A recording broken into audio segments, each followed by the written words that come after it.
Your life is... Assalamualaikum warahmatullahi wabarakatuh. Di sini saya Diahmi Sebuti dari kelas Fisika 2D dari kelompok 2 IPBA ini menerangkan tentang materi sistem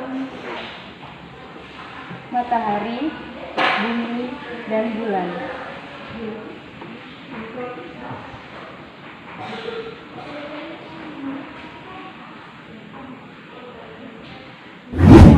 Di mana yang akan kita bahas pertama itu tentang matahari. Kenapa adanya sistem matahari, bumi, dan bulan? Karena dikaitkan dengan bumi sebagai semua proses kehidupan dan matahari sebagai tata suryanya dan bulan sebagai satelitnya. Di sini saya akan menjelaskan tentang matahari.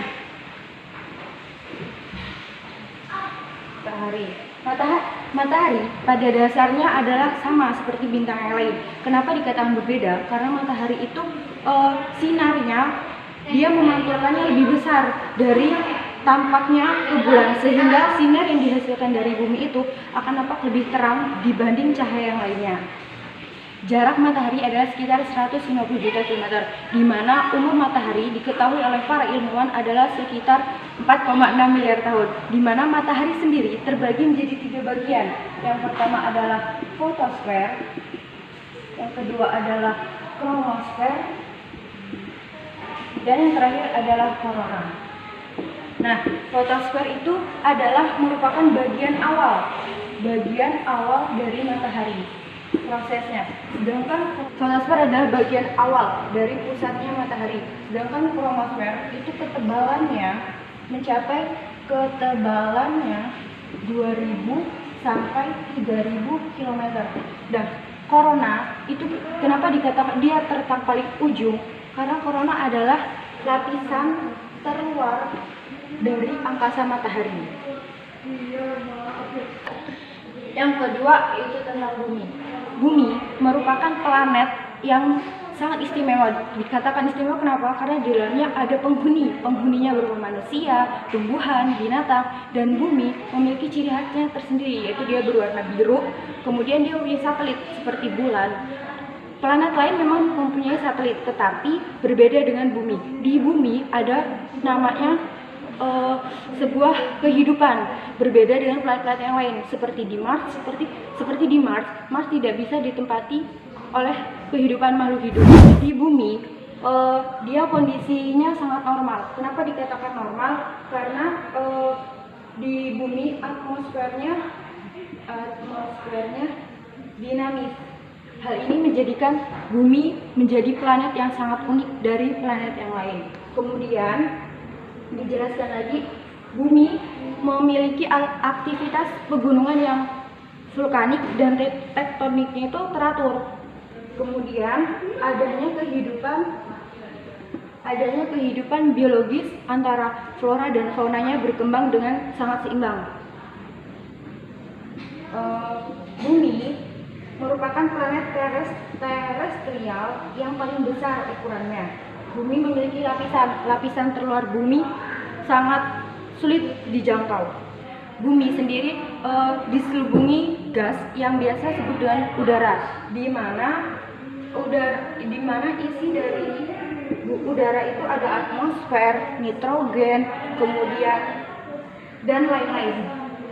Di mana nitrogen adalah 78%, oksigen itu adalah 21%, dan sisanya dia ada argon, karbon dioksida, monoksida, uap, dan yang paling besar adalah air, karena air adalah sumber kehidupan bagi kehidupan di bumi. Terakhir yaitu bulan. Bulan merupakan satelit dari bumi itu sendiri. Kenapa dikatakan ada kaitan antara bumi, matahari, dan bulan?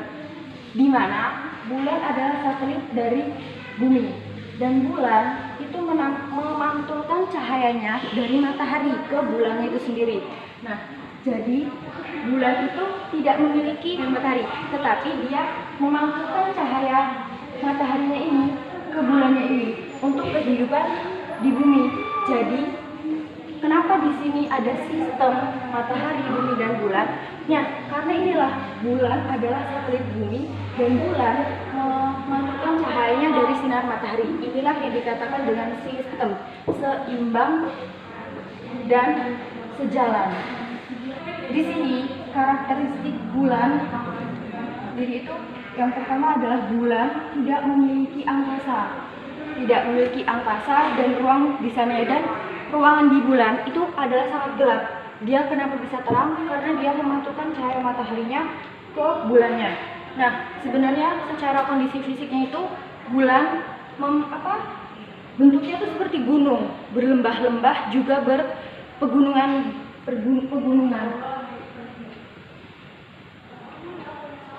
Kalau kita lihat dari jarak jauh, kita hanya bisa nampak bulatannya saja. Sedangkan di kehidupannya sendiri, secara kondisi fisiknya bulan itu dia berlembah-lembah, juga bergunung-gunung.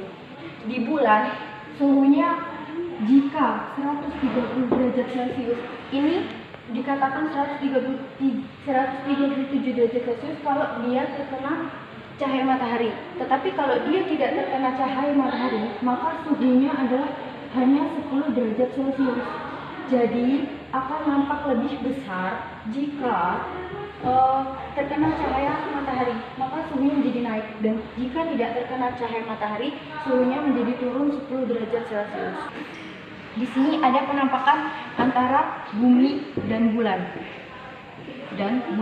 Di mana bumi, sinar yang nampak dari bumi merupakan sinar matahari yang ditampilkan dari bulan. Sinar yang nampak dari bulan karena pada dasarnya aktivitas sistem revolusi bumi yang terlihat, makanya seperti bulan ini terlihat dari alam semesta ini, dia seperti mengelilingi bumi karena adanya revolusi bumi tersebut.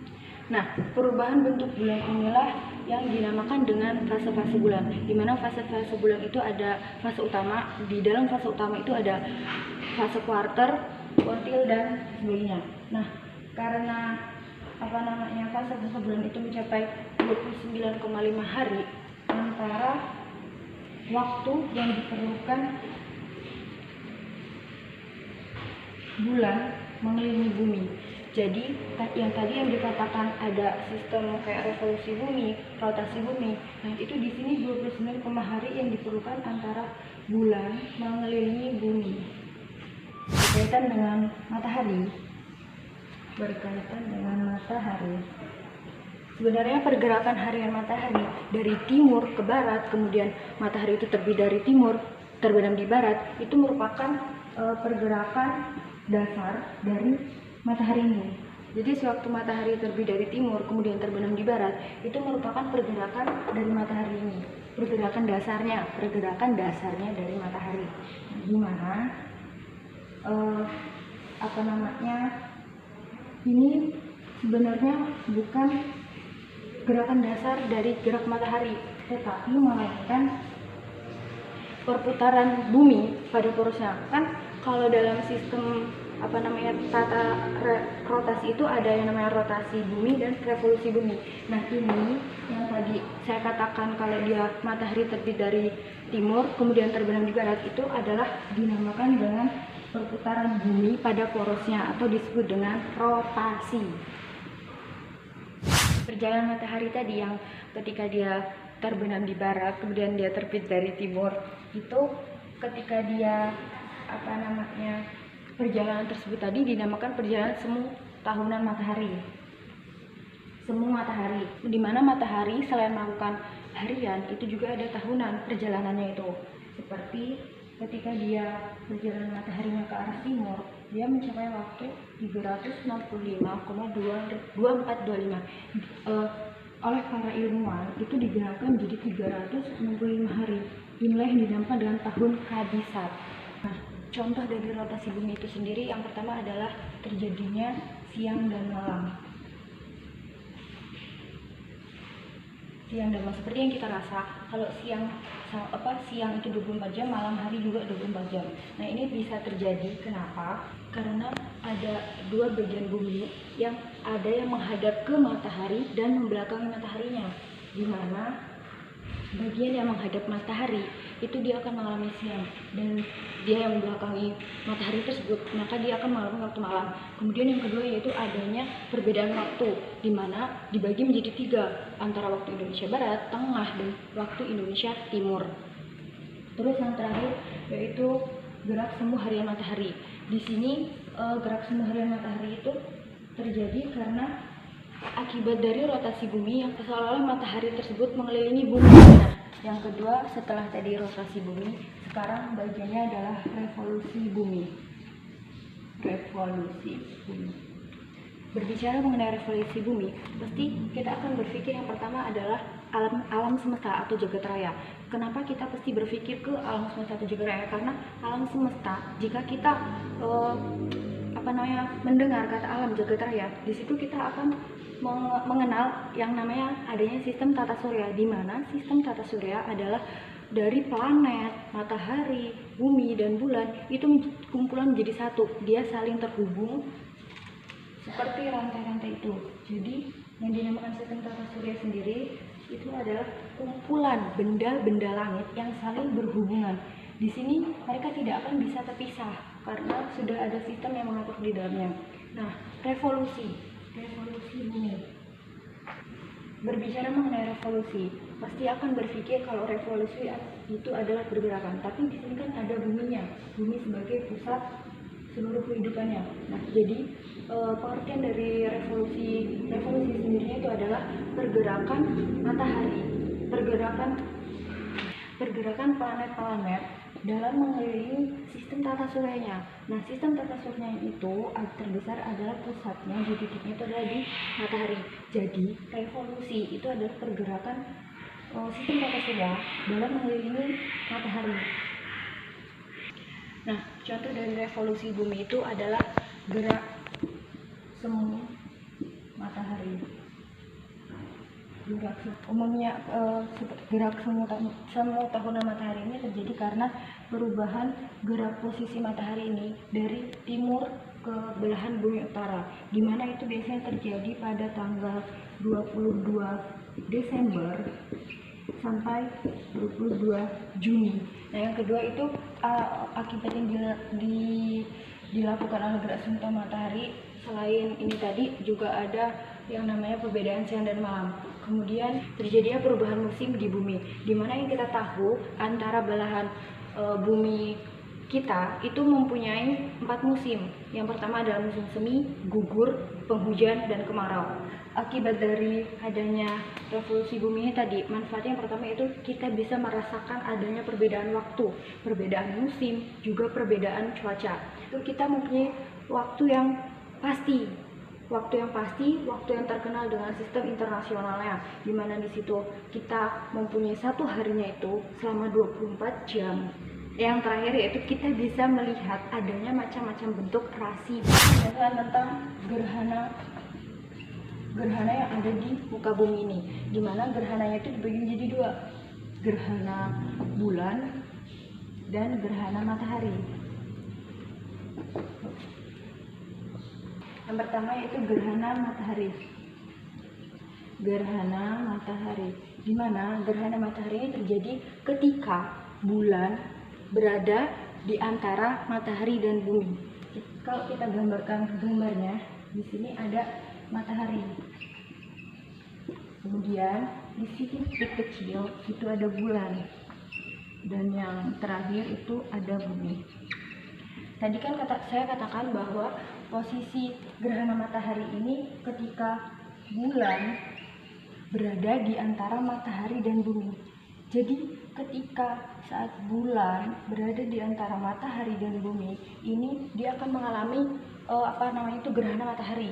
Nah, jadi ketika gerhana matahari terjadi itu bulannya itu berada di antara matahari dan bumi. Seperti ini berada, dia terapit oleh matahari dan bumi.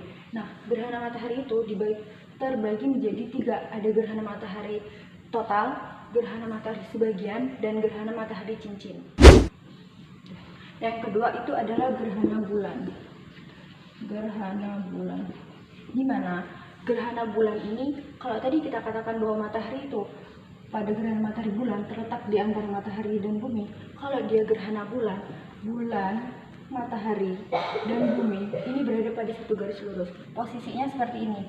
Kalau kita garis, dia akan berada pada satu garis lurus. Jadi sampai ujung. Ini di sini bisa ada umbra sama penumbra. Di sini umbra dan sini penumbra. Berada satu garis lurus.